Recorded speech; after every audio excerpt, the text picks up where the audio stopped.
सरदार, कोई नई चाल बताओ। इन सारे तीर कमानों से अब काम नहीं चलने वाला। कोई नया पत्ता फेंको सरदार, नया पत्ता। पोटलियां फेंको।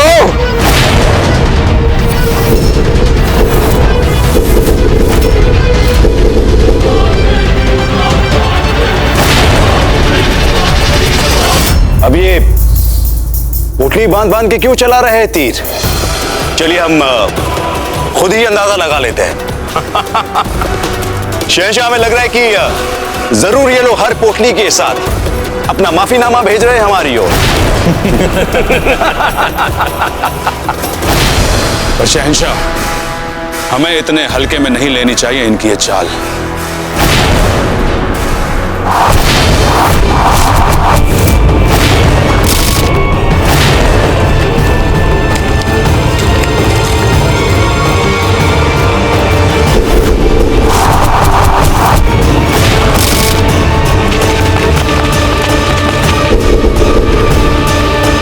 तेल सा क्या गिर रहा है हम पे?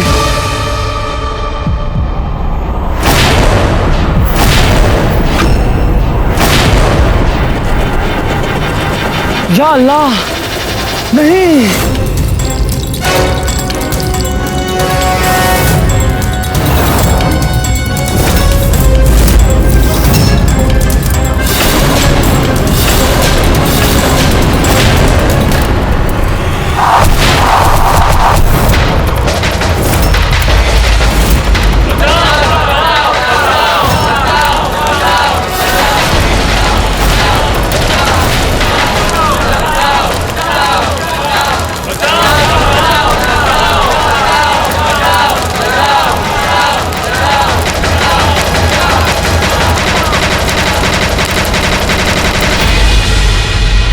आचार्य जी, मुझे एक अवसर दीजिए। मैं तुरंत मारवाड़ जाकर अपने दादा भाई राम सिंह जी से मेवाड़ के इस संकटपूर्ण स्थिति में मारवाड़ के पूरे सैन्य सहयोग के लिए मनाने का प्रयास करते हैं। चंद्रसेन जी, आप अपने दादा भाई का दृष्टिकोण तो जानते ही। उन्होंने अकबर के साथ मैत्री संधि कर रखी है। इस युद्ध में भला ही वह सीधे स्तर पर अकबर का साथ ना दें, किंतु किसी भी परिस्थिति में वह अकबर के विरुद्ध शस्त्र नहीं उठाएंगे। और इस बार तो अकबर ने बहुत गहरी चाल चली है, दिखावटी तौर पर ही सही, किंतु इस मैत्री संधि का आरंभ कर उसने समस्त राजपुताने में अप्रोक्ष रूप से ये संदेश दिया है कि वह राणा जी के साथ मैत्री करने के लिए तत्पर है, किंतु राणा जी की ही उसकी मैत्री में कोई रुचि नहीं है। तो भला क्यों वह अपने विद्रोही राजा को ना दबाए? क्यों? आप क्या करते हैं? आचार्य जी, प्रश्न ये नहीं है कि हम क्या करेंगे, समस्या ये है कि इस समय मेवाड़ में शोक है और राणा प्रताप भी इस समय यहाँ उपस्थित नहीं।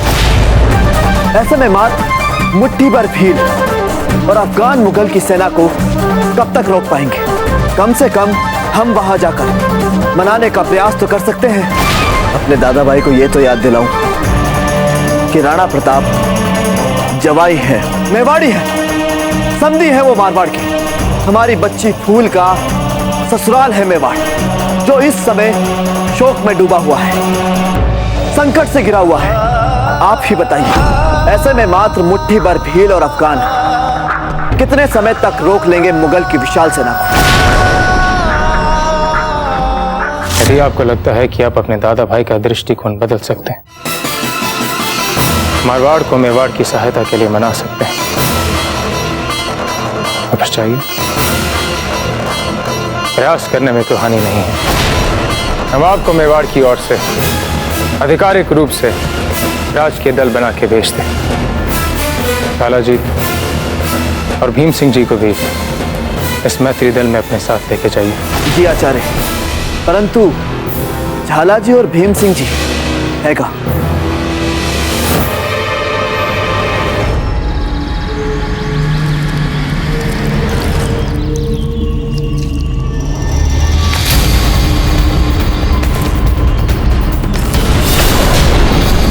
राणा प्रताप, हम तुम्हें गंगा में ही समाधि देंगे।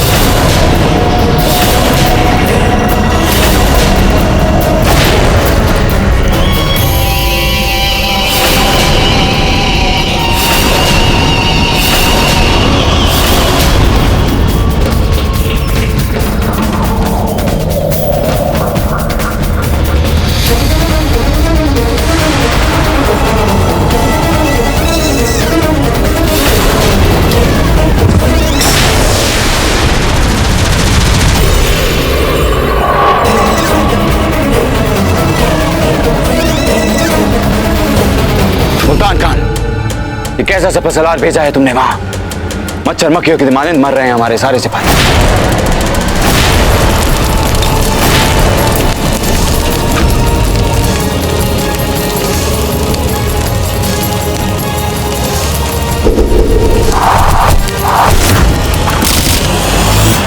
शहंशाह, हमें लगता है कि हमारे पास है इसका एक तोड़।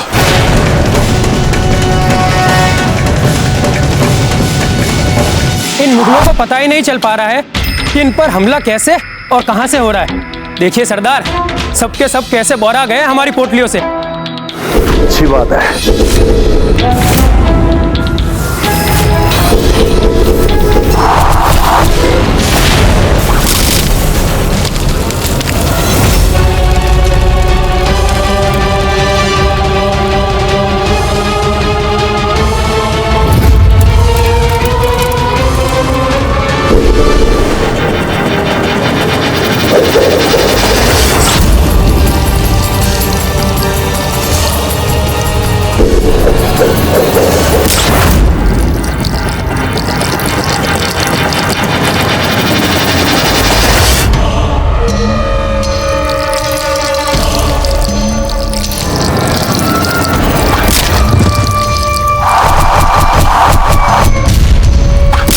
हम सब मारे जाएंगे, अपनी ही मूर्खता के कारण हम सब मारे जाएंगे। देखा शहंशाह, संकट में कितने काम आ सकते हैं हम राजपूत। पिताजी, कब तक इन सादे तीरों से सामना करेंगे? देखिए सारा तेल भी बिखर रहा है। इस धरती पर गिरे तेल का लाभ उठाकर हम मुगलों को हानि पहुंचा सकते हैं। कपड़ा लाओ जितना भी है हमारे पास। कपड़ा क्या करेंगे सरदार? दारुण, ये वार्तालाप का समय नहीं। जितना कहूं बस उतना करो, जाओ। सुना मारवाड़ जा रहे हैं आप काका साहब? हाँ फूल, हम आपसे मिलकर आपको सब कुछ बता नहीं पाए, इसका बहुत दुख है हमें। परंतु सच ये भी है कि हम आपके बारे में बहुत सोचते रहते हैं, बहुत चिंतित रहते हैं। यकायक इतना बड़ा उत्तरदायित्व आपके कंधों पर आ गया है। एक और अमर सिंह जी को संभालना, तो दूसरी ओर मां रानी सा के पद का उत्तरदायित्व आपके कंधों पर है, और फिर सभी की अपेक्षाओं पर खरे उतरना। पता नहीं कैसे इन सभी चुनौतियों का सामना कर पाती हैं। हमसे जो हो पा रहा है हम करने का प्रयास कर रहे हैं काका साहब, और हार मानने से तो क्या होगा। इसीलिए हमारे सामने जो चुनौतियां आती हैं उसका धैर्य के साथ सामना करने का प्रयास करते हैं। और अभी भी आपके पास हम एक ऐसी चुनौती का सामना करने आए हैं।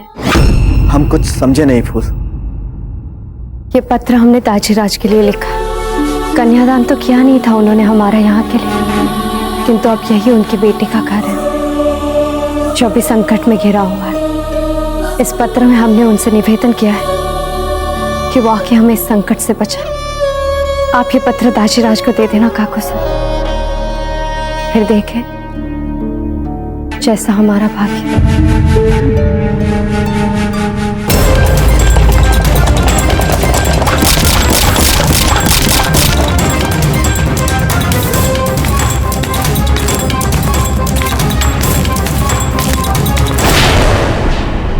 हर हर महादेव।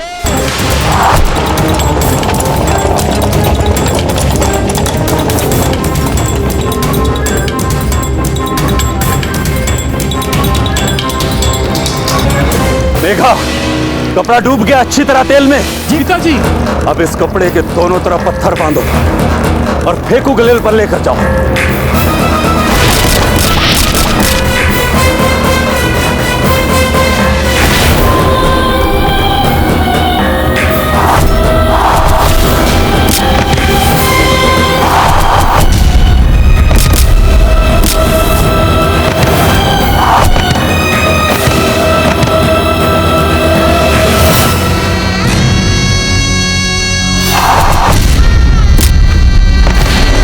बलिदानियों के लिए अभी शोक मनाने का समय नहीं है हमारे पास। कपड़ा फेंको।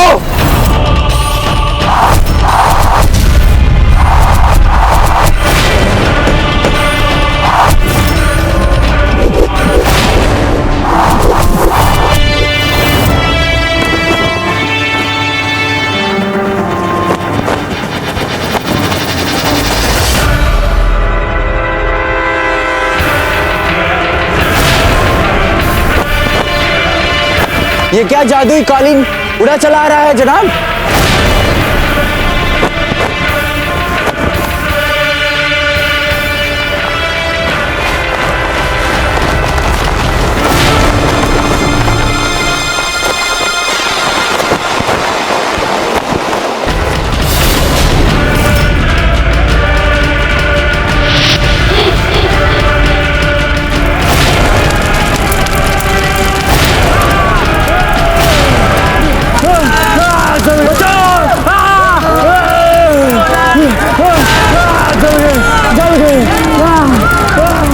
हर हर महादेव, हर हर महादेव।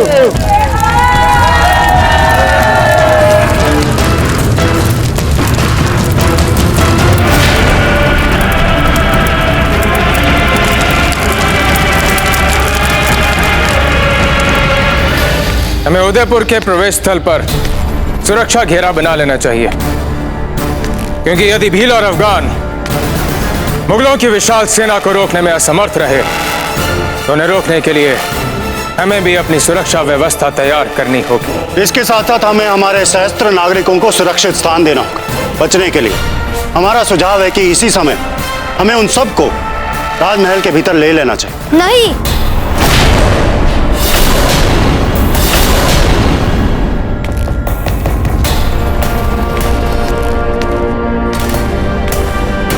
हमें क्षमा कर दीजिए। मुझे पता है आप लोगों को लग रहा होगा छोटा मुंह बड़ी बात, पर फिर भी हमने कई बातों कुछ बार सुनी है दाजीराज के मुंह से। उनमें से एक थी ये कि युद्ध काल में कभी भी प्रजा को दुर्ग के अंदर नहीं लेना चाहिए, और दाजीराज कहते थे ये हमारे चित्तौड़ युद्ध की सबसे बड़ी भूल थी। इसका अंत क्या था? हमारी सारी प्रजा मुगलों का शिकार हो गई और तब कोई नहीं रोक पाया था उस नरसंहार को।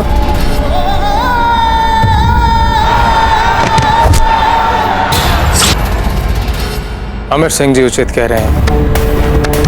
नागरिकों की सुरक्षा हेतु उन्हें निकटवर्ती जंगलों में भेजना आरंभ किया जाए, किंतु इस कार्य के लिए यदि कुछ विलंब भी किया जाए तो कोई हानि नहीं है। संभव है कि चंद्रसेन जी मारवाड़ के उत्साहजनक उत्तर के साथ मारवाड़ की सहायता भी लेते आए।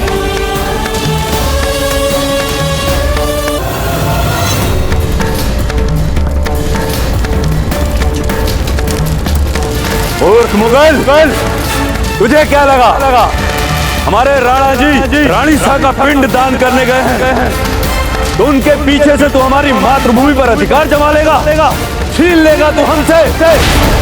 नहीं मुगल, ये मेवाड़ है और मेवाड़ का हर बच्चा अपनी मातृभूमि के लिए जान देने के लिए तत्पर रहता है।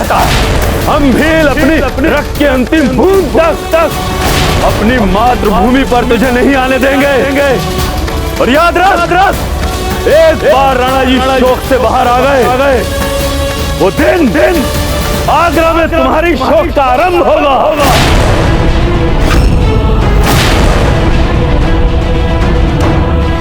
शहंशाह, हुक्म दीजिए, हम अभी इन पहाड़ी चूहों को जाकर कुचल के रख देते हैं।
इनकी संख्या को देखकर घबराने की आवश्यकता नहीं। सब पीछे हट जाओ। चलो पीछे हट जाए? ये क्या बोल रहे सरदार? अरे ये तो हम ढीलों की नाक कटवाने वाली बात हो जाएगी। ऐसी ही हार माननी थी तो हम लड़े क्यों? ये मुगल सेना हमें कायर समझेगी सरदार। हम यही तो चाहते हैं, ऐसा ही सोचे मुगल हमारे बारे में। चलो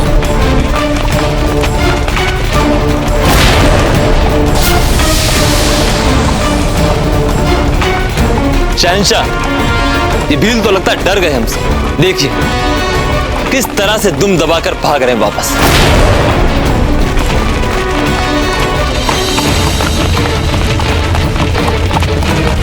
पर इन्होंने हमारे 10,000 सिपाही मार दिए हैं शहंशाह।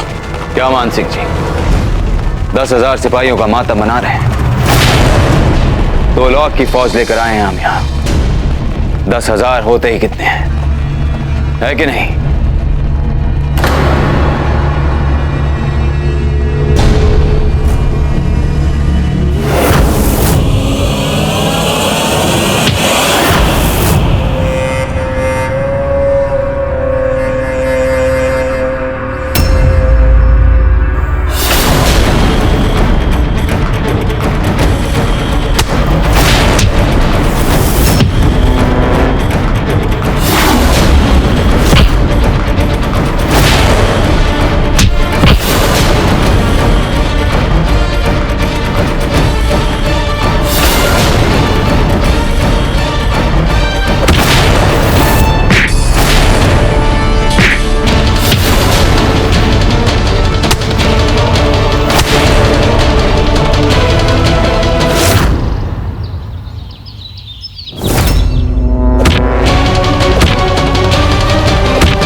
हम इस समय आपसे अनाया संपर्क करने के लिए क्षमा चाहते हैं राणा जी, पर क्या करें, ये बुरी खबर भी देनी आपको अति आवश्यक है।